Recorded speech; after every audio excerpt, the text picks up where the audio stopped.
Dauphin Web Radio, 100% Pure Vibes. Et on le découvre depuis lundi 19h, c'est sa semaine découverte. Il est en direct avec nous en ce vendredi et c'est Jazayek. J'espère que je le prononce bien. Bonsoir. Salut, oui, tu le prononces très bien. Merci pour l'invitation, j'espère que tu vas bien.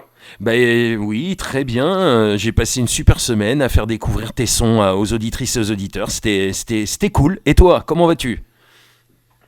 Super, pareillement, là, au studio, en direct du studio, je viens de bosser un nouveau son que je vais bientôt vous faire découvrir. Yeah. Et sinon, merci beaucoup pour cette mise en avant de ma musique, ça fait vraiment plaisir, donc super. Ah, ça a été un plaisir partagé puisque voilà, on a bien kiffé, il y a eu beaucoup de bons retours comme d'hab et on a démarré l'année 2022 avec toi. Tu es le premier artiste découverte de l'année 2022. Donc voilà. Grand honneur, merci beaucoup. Yeah. En tout cas, on a bien kiffé tes sons. Alors je voudrais pour démarrer cette interview que tu te présentes un petit peu aux auditrices et aux auditeurs. Qui est Jazayek ? Comment t'as démarré dans le monde de la musique ? Tout ça, je vois que t'as démarré très jeune la musique. Explique-nous un petit peu. Alors Jazayek, mon vrai nom c'est Nicolas Jaziek. Yeah. J'ai commencé la musique, je suis originaire de l'Essonne, je suis né à Évry et j'ai grandi ici et je vis toujours ici. Donc artiste essonien, parce que nous aussi on est dans le 91, donc voilà, c'est artiste local, on va dire. Exactement, et très attaché à ça, d'où le titre de mon dernier titre, le titre de ma dernière chanson. Et donc voilà, j'ai commencé la musique, on va dire un peu en autodidacte, début d'adolescence, entre 12 et 14 ans, à toucher un peu à tous les instruments comme ça pour m'amuser. Et puis après, j'ai continué un petit peu, j'ai découvert le chant, premièrement à travers le rap, un peu plus tard, donc vers les 16-17 ans. Et donc à cet âge-là, j'ai rencontré des rastas qui m'ont un petit peu fait comprendre des petites choses que je faisais. Je faisais quelques bêtises dans ma vie, tu vois, donc j'ai arrêté de faire des bêtises à ce moment-là. Ouais. Et au niveau musical, ils m'ont aussi influencé. Mm-hmm. Et depuis ce jour-là, je m'appelle Jazayek. Voilà, donc j'ai commencé à enregistrer mes premiers sons, on va dire, vers 2010-2012. Et j'ai sorti ma première mixtape en 2016, qui s'appelle Fight for the Goodness. Yeah. Avec grâce à l'aide de l'association Philosophic Music, qui n'existe plus aujourd'hui, qui était une association portée par le Philosophic Sound. Yeah. Voilà, donc j'ai sorti ce premier projet en 2015. Après, par la suite, j'ai continué à sortir des singles, un petit peu à droite à gauche, à faire des dates un petit peu à droite à gauche. Et puis là, je reviens depuis 2020 avec des clips, des singles, Jazayek, et j'ai aussi rejoint un nouveau groupe qui est la continuité un peu du Philosophic Sound, qui est Philosophic Experience, yeah. Et qui est un groupe dans lequel nous sommes 3 membres, donc 3 anciens membres du Philosophic Sound, Pancho, Terry Jax et moi-même, donc tous les 3 compositeurs, beatmakers et 2 chanteurs au sein de ce groupe, donc Pancho et moi-même. Et donc voilà, voilà le parcours pour faire très bref. Et, écoute, ouais, très bref, mais au moins on a compris un petit peu l'historique de ta carrière. Et pourquoi justement il y a eu un arrêt entre la mixtape et ton retour là avec des singles, des clips, tout ça. Est-ce que c'est 2020 ? Est-ce que le Covid a un rapport avec ça ou pas du tout ? Alors il n'y a pas eu un réel arrêt. On va dire qu'il y a eu j'ai continué à sortir des sons. Un peu plus, on va dire 1 ou 2 sons par an, donc c'était vraiment pas grand-chose. Mais c'était plus à cause de raisons personnelles dans la vie, tu vois, à un moment où j'avais besoin de mettre un petit holà sur la musique. Ouais. Et donc voilà, il n'y a pas de lien avec ça. Le Covid, au contraire, le Covid, c'est la période où, avec mon groupe Philosophic Experience, on a créé un projet qui s'appelle On fait du son, t'es chaud, qui est un projet où en fait, on se retrouvait en studio, on pouvait pas faire de concert, on était un peu blasés. Et on s'est dit, si on partageait nos sessions studio avec le public, donc on a commencé à faire des sessions studio en direct sur Twitch. Yeah. Et on a appelé ça On fait du son, t'es chaud. Les gens, ils ont trouvé ça sympa. Un jour, on faisait un son, et donc après, on s'est dit, on va faire des montages. Donc on a fait des épisodes, et à chaque fois, on faisait un montage avec un petit épisode sur YouTube. Donc ça se passait en direct sur Twitch, puis 2 semaines après, l'épisode sur YouTube. Ouais. Puis le projet s'est développé, on a décidé d'inviter des artistes, on a eu des partenaires qui se sont greffés au truc. Aujourd'hui, ça continue à vivre. Donc tu vois, le Covid, ça nous a pas forcément empêché de faire de la musique, ça nous a empêché de faire des concerts surtout. Ouais. Donc ça, c'était un peu gênant. Mais non, pour répondre à ta question, non, c'est pas le Covid qui m'a empêché de faire de la musique, c'était vraiment des raisons personnelles qui, entre 2017 et 2019, j'étais un petit peu plus calme. Ok, en mode un peu... C'est aussi la même période où la même période où on a fermé l'association Philosophique Musique, etc. Donc oui, c'était une période un peu de ralentissement, mais tranquillement. Alors, ça a démarré. Pour mieux revenir. Oui, pour mieux revenir, oui, voilà. Ça a démarré pour toi par le hip-hop. Apparemment, tu as commencé par faire du rap. Alors ouais, j'ai commencé à faire du rap. Par contre, j'ai rien enregistré en tant que rappeur. Ouais. C'est vrai que les premières fois où j'ai en fait le chant, parce que je touchais déjà des instruments, comme je t'ai dit, dès la préadolescence, je m'amusais à jouer un peu de guitare, à faire un peu de batterie à droite à gauche, là où je pouvais trouver une batterie. Mmh. Mais ouais, j'ai commencé le chant vraiment avec le rap. Je commençais avec des potes, tu sais, on était entre potes, un spliff, une bière et puis quelques freestyles comme ça. Ouais. Et mais après, c'est quand même resté dans mon identité, c'est-à-dire que quand tu écoutes ma musique, il y a certains sons, je pense à All Free, qui est un son que j'ai sorti en 2019. C'est un son qui est vraiment trap, tu vois, vraiment rap. Mmh. Il y a Good Enough For Me aussi que j'ai sorti en 2017, je crois, qui est un son vraiment West Coast, rap. Ouais. Et j'aime beaucoup le rap, tu vois, j'en écoute énormément dans la musique que j'écoute, vu que je suis né aussi en banlieue, j'ai grandi ici, tu connais, on écoute tous un peu de rap. Ouais. Et voilà, donc c'est une musique qui est toujours dans mes influences. Maintenant, je me définis pas comme rappeur parce que on doit toujours donner une étiquette à sa musique. Malheureusement, j'aime pas faire ça, mais on est toujours obligé. Et comme je fais plus du dancehall, c'est vrai que quand je dis rappeur, les gens ça porte à confusion, donc je préfère dire chanteur dancehall, tu vois. Ouais, alors c'est vraiment un mélange, moi je trouve. Il y a un peu de reggae, il y a un peu de hip-hop et il y a un peu de dancehall, moi je trouve. Mais après, tout dépend du son en fait, tout dépend du single, tout dépend de aussi un album quand même qui était beaucoup plus reggae en 2016, faut le dire. Tout à fait. Voilà, et puis tout à fait. Et c'est parti un peu plus dans le dancehall après, dans les singles et tout ce que tu as sorti après par la suite. C'est ça, exactement. Donc c'est ça, et comme tu le dis, il y a vraiment des morceaux qui sont très variés. Il faut savoir aussi qu'à l'époque où j'ai sorti Fight for the Goodness, donc en 2016, c'est mon premier projet. On va dire que j'étais encore en recherche d'identité artistique. Et donc il y a des moments où je vais plus être sur un style, un moment plus sur un autre. Je pense que là, depuis 1 ou 2 ans, je commence un peu à me stabiliser, tu vois. Mmh. Et notamment avec le projet On fait du son t'es chaud, dont je parlais juste avant, on rencontre vraiment des artistes très très différents, de styles très différents. Et moi-même, en tant qu'artiste, je me rends compte que j'arrive à trouver une identité propre à moi qui reste la même. Mais comme tu dis, c'est vrai, quand on écoute des sons un peu anciens de 2016 ou avant, ou dans cette période-là, on peut trouver des choses vraiment différentes. J'ai même eu des gens qui étaient étonnés de se dire c'est toi qui as chanté ces 2 chansons, quoi. Tu vois? Ouais. Donc, ce que tu dis, c'est vrai. Ouais, des gens qui t'ont pas connu à l'époque et qui t'écoutent, qui écoutent tes anciens sons maintenant et qui se rendent compte qu'il y a eu une évolution quand même entre cette époque-là et aujourd'hui, et puis que c'était beaucoup plus reggae avant quand même. Tout à fait. Alors, sur cette mixtape, je voudrais qu'on en parle un petit peu quand même. C'est ton premier projet sorti et tout, donc c'est important, 2016. Il y a quand même des featuring de malades. Il y a 20 dessus, il y a du lourd quand même. Il y a des super morceaux. Déjà, ça démarrait très très fort. Yes, 20 c'est un ami très proche. On a commencé la musique ensemble. Que d'origine, il est de l'Essonne aussi. Ouais. Et on a découvert un peu, si tu veux, en fait, le fait de se mettre sérieux, à venir en son système, commencer à prendre le micro, à aller poser des dubplates. La première dubplate de 20, je l'ai enregistrée avec lui, tu vois. J'étais avec lui quand il l'enregistrait. Donc, on a commencé la musique ensemble. Donc, ouais, c'est un super feat, mais c'était un peu évident parce qu'on était vraiment très proches. Maintenant, il est sur Bordeaux, donc on se voit un peu moins, mais on continue à se contacter. Donc, il y aura peut-être des choses qui vont arriver par la suite, on sait jamais, hein. On sait pas ce que l'avenir peut nous réserver. Ouais, Après, oui, merci beaucoup. Il y a eu d'autres feats. Il y a eu Terry Bible, voilà, ouais. Il y a Sugarcane.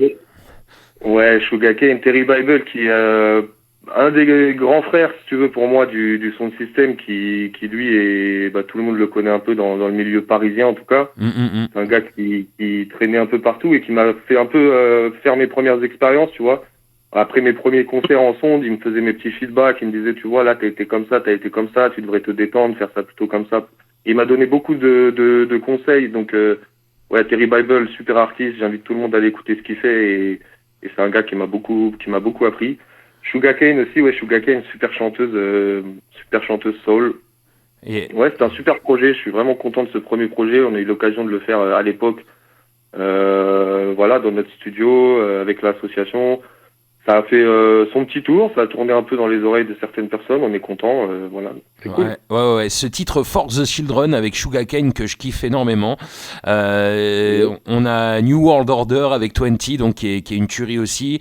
On a Bullet avec Sir Pancho, donc du Philosophic Sound anciennement, c'est ça? Exactement. Et puis mon frère dans notre projet Philosophic Experience aujourd'hui, c'est ça. En fait, Pancho, c'est un des fondateurs de Philosophic. Ouais. Après, Philosophic Sound existe toujours, hein. Tous les gars sont encore là. Je big up toute l'équipe, hein. Dadikia Saint-Martin, Gooms, CNC Arthur, tout le monde, même s'ils ont continué d'autres projets à côté.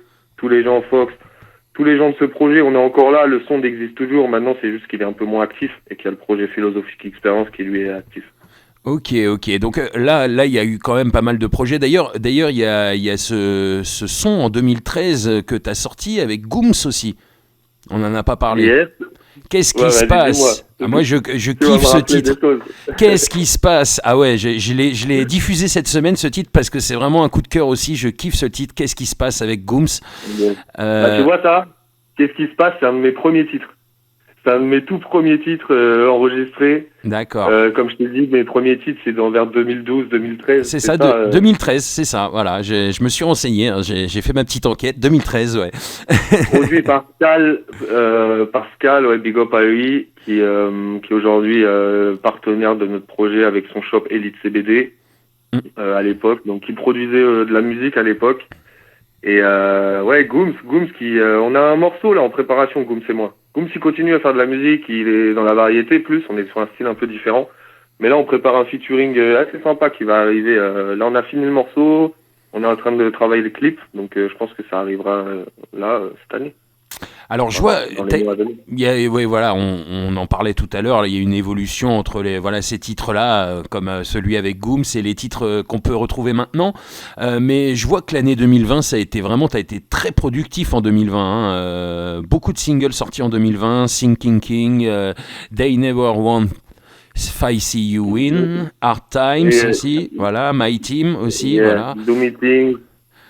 Yes, 2020, j'ai essayé de faire un morceau par mois, j'ai pas réussi à m'y tenir, j'ai sauté quelques mois, mais j'ai essayé de faire ça. Addiction aussi. C'est ça, j'ai collaboré avec énormément de beatmakers très différents, de plein de pays différents, c'était hyper intéressant. C'était super chouette, ouais. Et puis 2020, c'était aussi l'année où je me suis concentré à reprendre la composition vraiment et à essayer vraiment d'apprendre comment la porter à un niveau plus professionnel. Donc j'ai sorti mon premier titre, Thinking King, composé entièrement par moi-même. C'était le premier. Après là, dernièrement, il y a eu le 9-1, c'est un rhythm que j'ai fait moi aussi. Voilà, et donc par la suite, je vais essayer d'envoyer encore plus de sons avec que des prods à moi. Je vais aussi envoyer des artistes sur des prods à moi. Enfin voilà, je vais... Alors, tu l'as dit en anglais, moi je l'ai dit en français toute la semaine. Hein. J'ai dit 91, moi, tu sais, le Frenchie de base. 9-1. Ouais, remarque, ça sonne mieux, hein, j'avoue. Non, en fait, le dit 9-1, je le prononce. On peut le dire 9-1, 91, 91, comme on veut. Alors, le truc, c'est juste que dans le son, je dis 9-1, tu vois. Ouais, bah oui, puisque tu chantes en anglais. D'ailleurs, c'est là ma deuxième question, enfin ma question là qui va arriver. C'est important. Comment se fait-il que tu ne chantes quasiment pas en français? Alors voilà, quand je t'ai dit, j'ai écouté du rap, etc. Je faisais un peu de bêtises à cette époque-là, tu vois. Ouais. J'ai rencontré des rastas qui m'ont un peu remis sur le droit chemin. Ben ces gars-là, c'est des gars qui venaient de Saint-Martin et qui parlaient leur créole, c'est un créole anglais, tu vois, c'est le même qu'en Jamaïque. Ouais. Et en fait, c'est eux qui m'ont fait découvrir le reggae. Moi, je connaissais pas du tout. Et au début, on était en affaires ensemble. Et après, les gars, ils m'ont dit, hey, gros, arrête de faire des bêtises, ça sert à rien. Reprends-toi en moins, arrête tes bêtises, tout ça. Ils m'ont vraiment mis sur la bonne voie. Et en fait, ces gars-là, ils écoutaient que du son de Jamaïque ou de Saint-Martin en anglais. Et quand j'ai découvert l'anglais, ben, quand j'ai découvert le reggae, je l'ai découvert avec cette langue. Et donc après, je me suis même mis, tu sais, des fois quand je traînais avec eux, à parler cette langue comme ça quand on était ensemble en train de chiller. Et donc à force, moi, quand j'ai vraiment été influencé par cette musique, ça a été vraiment par cette musique, mais du côté anglophone, c'est-à-dire cette musique qui venait de Jamaïque et qui venait des Caraïbes anglophones. Après, j'ai aussi découvert le reggae africain, le reggae français, le reggae des Antilles françaises aussi, que j'ai fortement apprécié, mais ça n'a pas été ma première influence et c'est pas non plus la musique que j'écoute le plus. J'écoute plus de musique anglophone au niveau du reggae et du dancehall. Et voilà, moi la vibe qui m'est venue quand j'ai commencé à essayer de faire des sons, ça m'inspirait parce que tu sais, c'était plus mélodique que le rap et comme je faisais déjà des instruments de musique, j'aimais ce côté un peu mélodique dans les chants, etc. Et j'ai chanté, commencé des fois pour faire un petit cover comme ça, à chanter des vibes avec les potes, tu vois. Et c'était des sons en yardie, en patois anglais. Donc voilà, ça a commencé comme ça. Et après, j'ai écrit mes propres textes et tac tac. Et ben c'était en patois aussi exactement. Donc voilà pourquoi. Et en fait, c'est juste parce que j'ai découvert la musique avec cette langue-là, cette musique-là par cette langue-là. Et c'est aussi parce que tu vois, du coup, je trouve ça plus universel. Enfin, je veux dire que maintenant, en comprenant bien l'anglais et en comprenant bien cette langue-là, je peux écouter du reggae de Jamaïque, mais d'Allemagne, du Japon, d'Ukraine, de n'importe où. La plupart des artistes, tu prends un Gentleman, un Alborosi qui vient d'Italie, un Kadipi qui chante en anglais. Qui est français. Oui. Ils chantent en yardie, tu vois. C'est même pas de l'anglais, c'est du yardie. C'est-à-dire que c'est comme le créole français, mais c'est du créole anglais, si tu veux, tu vois. Voilà. Cette langue-là, elle a été parlée par les Jamaïcains. C'est ça, c'est les Jamaïcains qui parlaient cette langue. Et c'est un patois qui est né en Jamaïque, mais qui est pas né que en Jamaïque, qui existe aussi sur l'île de Saint-Martin. En fait, c'est un patois qui est né c'est un créole anglais comme notre créole français qui est né dans nos îles françaises, tu vois. Ouais. Ça a été un mélange de la langue française avec les langues des peuples qui ont été amenés ici. C'est un peu la même chose avec le yardi, tu vois. Et du coup, tu as découvert la musique avec cette langue-là, quoi. Du coup, c'est ça, en fait. Tout à fait, tu vois. Et aujourd'hui, c'est vrai que même, je suis content, en fait, d'avoir vécu ça parce que, comme je te dis, au niveau musical, c'est hyper intéressant parce que tu comprends mieux ce que les autres artistes font dans les autres pays, etc., que si tu te cantonnes au reggae français, quoi. Après, je trouve ça très bien le français aussi. J'ai essayé de faire des tunes en français, mais je trouve que le français, c'est une langue qui est assez difficile à manier. Il faut bien choisir ses mots. Et c'est une langue qui est tellement riche que pour écrire, tu vois, je me suis pas senti encore, là, il y a un truc en français dont je suis fier et que je veux mettre en avant. Tu vois, ça m'est jamais arrivé, mais pourquoi pas, ça m'arrivera peut-être un jour. Ouais. D'ailleurs, dans le cadre de On fait du son, t'es chaud, on a accueilli Place Shine et on a accueilli une autre fois un rappeur qui s'appelle Wax. Et lors de ces 2 épisodes-là, sur le freestyle, j'ai posé un rap en français, tu vois. Donc, alors le rap, c'est peut-être différent aussi, parce que le rap, toi, tu l'as vécu, t'as connu les grandes années du rap français, je pense, et t'as grandi avec ça. Donc je pense qu'après, le rap, c'est peut-être différent, et c'est peut-être pour ça aussi que le rap français marche encore aussi bien au jour d'aujourd'hui. Justement, qu'est-ce que tu penses justement de la scène reggae française en général actuelle ? Reggae française. Oui, justement, là, j'appuie vraiment sur la scène reggae française parce qu'on passe beaucoup de reggae chanté en français dans la Seb Session. Et c'est vrai que moi, je kiffe énormément cette musique. Qu'en penses-tu, toi, de la scène reggae française actuelle ? Comment elle a évolué et les artistes qu'on peut avoir ? Alors, je trouve que la scène reggae française, elle est très critiquée. Déjà, c'est un constat que je fais. Il y a beaucoup de gens qui se plaignent dans ce milieu-là, des artistes, des organisateurs. Il y a beaucoup de critiques entre les gens. Pourtant, je trouve que c'est un milieu qui est assez riche, où il y a beaucoup de productivité. Après, je sais pas si on parle de la scène reggae française ou seulement francophone, parce que reggae français, tu vois, je pense à Twancy, c'est un artiste reggae français pour moi. Oui, mais j'englobe Davoja, je pense à Davoja. Enfin, il y a plein d'artistes, de nouveaux artistes de la nouvelle génération qui sont motivés, qui font plein de bonnes choses. Junior Roy. Enfin, voilà, plein d'artistes comme ça. Moi, je pense que la scène reggae français, elle est assez riche. Elle est assez... Il y a beaucoup d'artistes, il y a beaucoup de choses qui se font.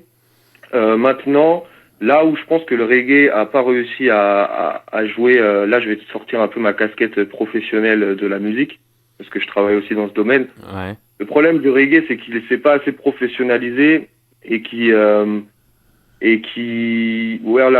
il se débrouille d'une manière qui est un peu notre identité, la manière un peu ragamuffin, mais qui des fois n'est pas très carrée, tu vois. C'est dur de tenir des plannings, c'est dur de tenir des organisations. Il y a très peu de labels très bien organisés. qui osent mettre un peu d'argent, qui osent faire des choses à une certaine envergure, tu vois. Ouais. Que ce soit dans les labels en production ou même au niveau de l'événementiel, c'est assez difficile. Même si on a des très beaux festivals, par contre, de reggae français, on a eu le Garance, le Zion Garden, le Reggae Sunska. Enfin voilà, on a des très beaux festivals. Mais je trouve que voilà, par rapport au rap, quand je pense au rap, c'est ça. c'est moi qui côtoie aussi pas mal d'artistes du rap, Mm-hmm. c'est vrai qu'on a raté cette professionnalisation et le côté de se rendre un peu plus carré. Après, c'est aussi parce que voilà, peut-être qu'on n'a pas voulu certaines fois, entre guillemets, vendre notre âme au diable en allant travailler avec certaines majors ou certains trucs. Je sais pas c'est quoi la raison de ça, mais je pense que c'est ça le problème du reggae français aujourd'hui. C'est qu'il est pas assez carré, pas assez professionnel. Il y a des artistes d'une très bonne envergure, des fois, qui malheureusement sortent des morceaux. Derrière, il n'y a pas de promotion. Enfin, c'est pas très mis en avant d'une manière très originale ou très pensée. Tu vois, moi, je pense à des artistes de rap comme PNL. PNL, c'est des artistes qui sont indépendants, qui ont travaillé après avec de la grosse distrib et tout, mais qui ont tout fait en indé de base et qui ont eu des concepts hyper intelligents sur la com, tu vois, qui ont fait des trucs hyper marrants. Ils ont fait un Planet Rap, ils se sont pas présentés. C'est un singe qui est venu à leur place, tu vois. Ouais. Des petites idées comme ça, des trucs. Tu vois, des trucs comme ça dans le reggae, on mange d'originalité et d'idées pour se démarquer et de réussir à faire des trucs sympas. En fait, c'est juste ça que je dirais au niveau critique du milieu. Sinon, après, au niveau positif, je dirais qu'on est très très actif, qu'en France, on a une grosse production, il y a plein de rhythm makers, il y a plein de chanteurs, il y a plein de gens qui se bougent les fesses pour faire des événements, etc.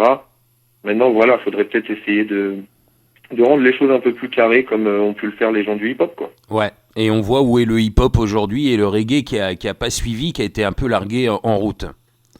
Après, comme je te dis, c'est une côté vendre son âme au diable. Tu vois, moi, par exemple, je parle des fois avec des artistes. Moi, j'ai pas peur de faire de la musique très consciente, qui est engagée, mais aussi des fois faire de la musique très légère, qui est là juste pour s'amuser et passer un beau moment, faire la fête. Ça me dérange pas. Ou faire de la musique ego trip comme le 9-1 que j'ai fait, qui est juste là pour dire dans le 9-1, on est les meilleurs, tu vois. Mm-hmm. Ça me dérange pas de faire de la musique de différentes sortes. Mais dans le reggae, il y a beaucoup d'artistes qui, eux, trouvent que la musique sert vraiment à véhiculer un message et qu'il faut pas la faire pour n'importe quoi, tu vois. Alors que dans le rap, il y a eu beaucoup plus d'artistes qui ont osé faire de la musique commerciale et de la musique pour danser, pour les clubs, ce qui a fait que la musique s'est démocratisée, tu vois. Et je dis pas que c'est pas une mauvaise chose du coup, parce que le reggae est très attaché à son âme et à son identité. Mais je pense que faire de la, tu vois, en Jamaïque, les Jamaïcains, ils ont pas peur de faire des sons qui disent ouais, juste pour parler de femmes ou pour parler de la fête ou pour parler de la danse, des morceaux même sur le rhum ou sur l'alcool. Et c'est juste parce que c'est important de, tu vois, c'est un peu comme quand t'as un pote. Imagine, t'as un pote à toi, quand tu lui parles, il te parle toujours de sujets sérieux et il est jamais marrant, tu vois. Il est jamais en train de faire des blagues. Mais à force, t'as plus envie de traîner avec lui, tu vois. Eh ben, les massifs, c'est un peu pareil. Si le reggae, il est trop sérieux tout le temps, à la fin, il manque tout ce côté pour s'amuser. Et pour s'amuser, ils vont aller écouter du hip-hop, ils vont aller écouter machin. Oui. Et donc, ils vont oublier le reggae, tu vois. Et ça touche, ça touche un plus large public. Du coup, le public du reggae est assez restreint. Voilà, on va dire. C'est ça le truc, c'est qu'on va dire que le reggae, ça reste plus un public engagé avec des valeurs, et c'est très bien. Je trouve que c'est quelque chose de remarquable parce que dans le rap, il y a toujours ça dans le rap. Malheureusement, aujourd'hui, ça a été mis un peu plus en arrière, c'est ce côté-là du rap, un peu engagé, etc. Ouais. Maintenant, ça a aussi permis de faire rentrer de l'argent et de faire en sorte qu'il y ait des gens qui nourrissent leur famille et qui remplissent leur frigo en faisant de la musique. Parce que ce qui est réel aussi aujourd'hui, tu vois, des mecs comme moi, et beaucoup de mecs qui sont plus connus que moi, qui ont une plus grosse carrière que moi, aujourd'hui, ils sont artistes, mais ils vont aller travailler tous les jours parce qu'ils n'ont pas de quoi vivre. C'est ça. Et ça, c'est pas normal, tu vois ce que je veux dire ? C'est ça. Parce que le milieu, il va jamais se développer si on continue à vivre de cette manière, en fait. Exactement. Ah ouais, je suis complètement d'accord, et c'est vrai que je te rejoins tout à fait sur ça, hein, vraiment. Et puis, on voit comment, on le redit encore, mais c'est vrai que le rap français a évolué beaucoup plus positivement, on va dire, et surtout, comme tu dis, c'est beaucoup plus carré, beaucoup plus pro à ce niveau-là, voilà, que le reggae, malheureusement. Hein. Mais c'est vrai qu'il y a énormément de très très bons artistes, et nous on continue le combat, on continue à présenter ces artistes, à mettre en avant ces artistes pour donner la force, parce qu'il y a plein d'artistes qui vraiment le méritent, et voilà, heureusement qu'il y a quelques radios, quelques médias qui font encore le taf.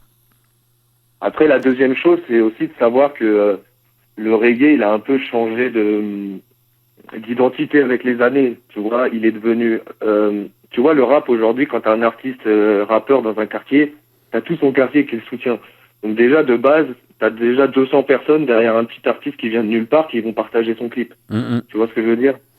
Le truc, c'est dans le reggae, c'était comme ça avant, parce que c'était une musique qui venait de milieux populaires, etc. Et qui venait de gens qui vivaient un truc ensemble. Tu vois, en Jamaïque, c'est ça. T'as un artiste, il est là, il porte la voix de tout son quartier. Tu vois, tout le monde le connaît, etc. Tu vois ce que je veux dire? Ouais, comme les Ragasonic ici en France, à l'ancienne, tous ces artistes-là, je cite les Ragasonic, mais il y en a d'autres, mais ça ressemblait plus à ce que tu dis. Comme ça, tu vois. Ouais, voilà, tout à fait. Les sons, tu sentais l'expérience des mecs qui ont traîné dehors, tu vois. C'est ça, tout à fait.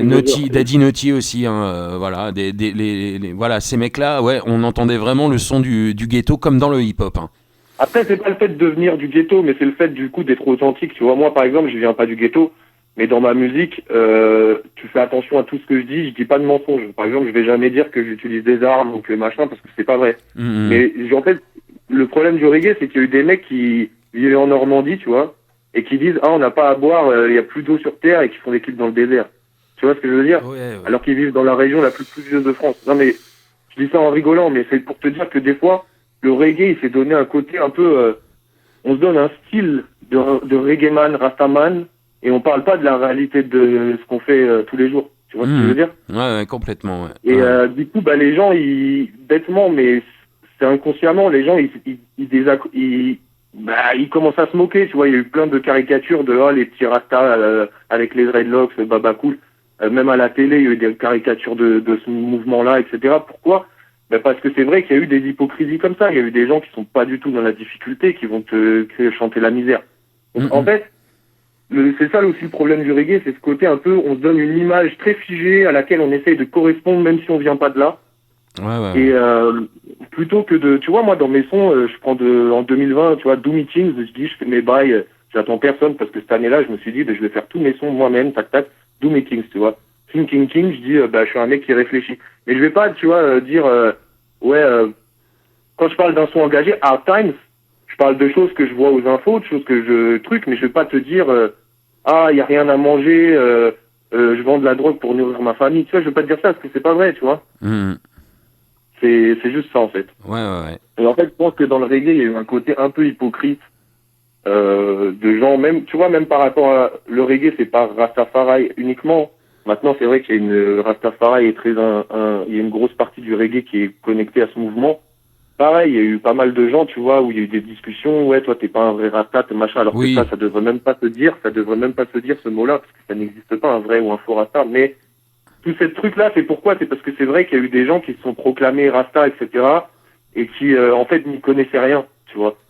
C'est pas une question de ce qu'ils appliquent dans leur vie, c'est même une question de connaissance, tu vois, par rapport à cette mouvance et à cette histoire. Carrément. Et du coup, ça a décrédibilisé le truc, tu vois. Moi, si je m'appelle Jaz Hayek, c'est parce que mon nom de famille, c'est Jaziek, J-A-S-I-E-K, et que Ja, à une époque, j'ai rencontré toutes les préceptes de Rastafari, ils sont venus dans le chemin de ma vie, et ils m'ont fait arrêter de faire des bêtises, ils m'ont fait arrêter d'avoir la police qui vient me perquisitionner chez mes parents, ils m'ont fait arrêter tout ça, tu vois. Et donc, c'est pour ça que j'ai gardé Jaz Hayek. Maintenant, moi, je suis pas un Rastaman, tu vois, parce qu'il y a plein de choses sur lesquelles aussi je suis pas forcément d'accord avec cette mouvance, tu vois. Maintenant, je suis carré et je sais de quoi je parle quand je présente ça et que je mets ça en avant, tu vois ce que je veux dire? Le problème, c'est que dans le reggae, il y a eu plein de gens qui ont mis ça en avant d'une manière caricaturale.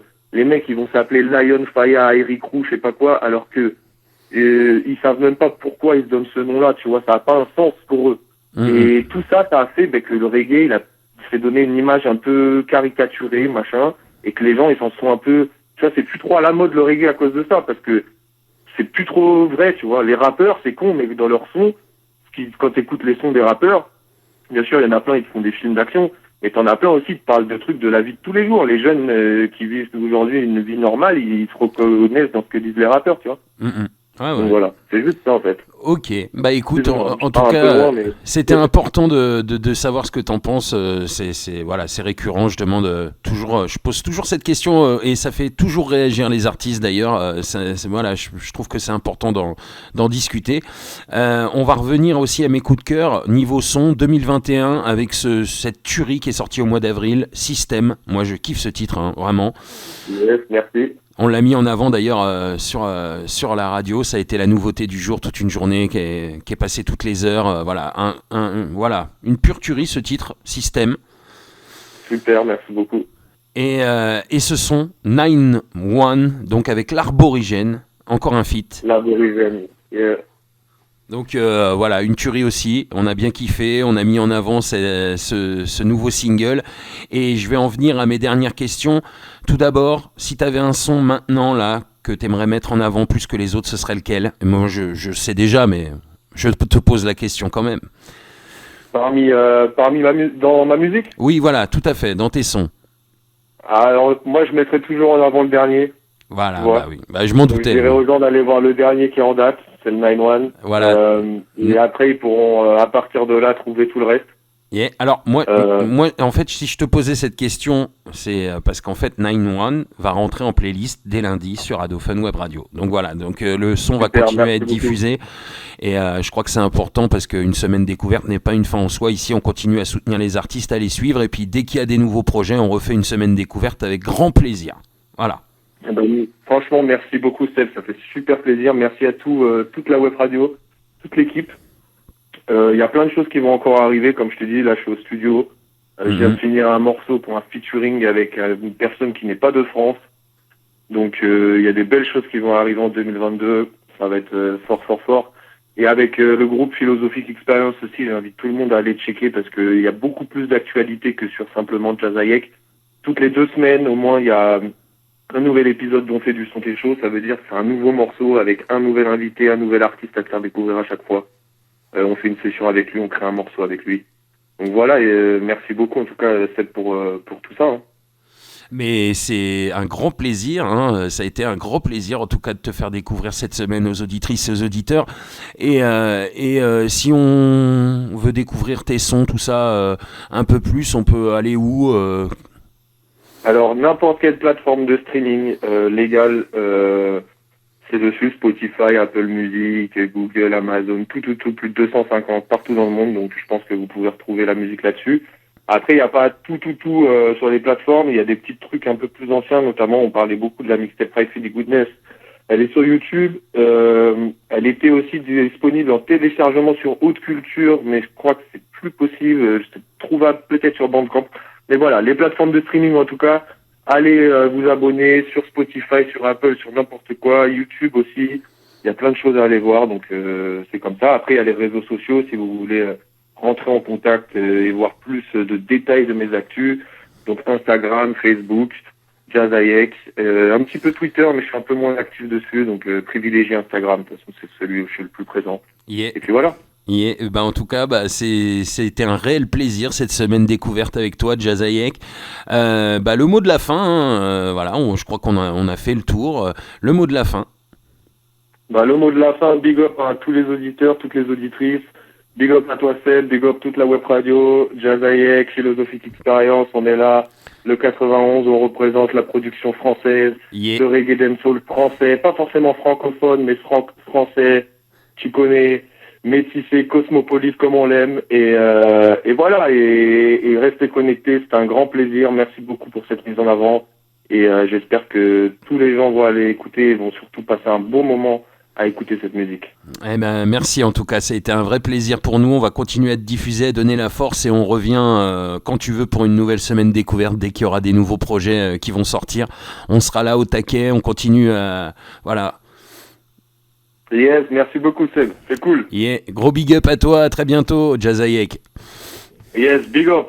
Ciao. Ciao.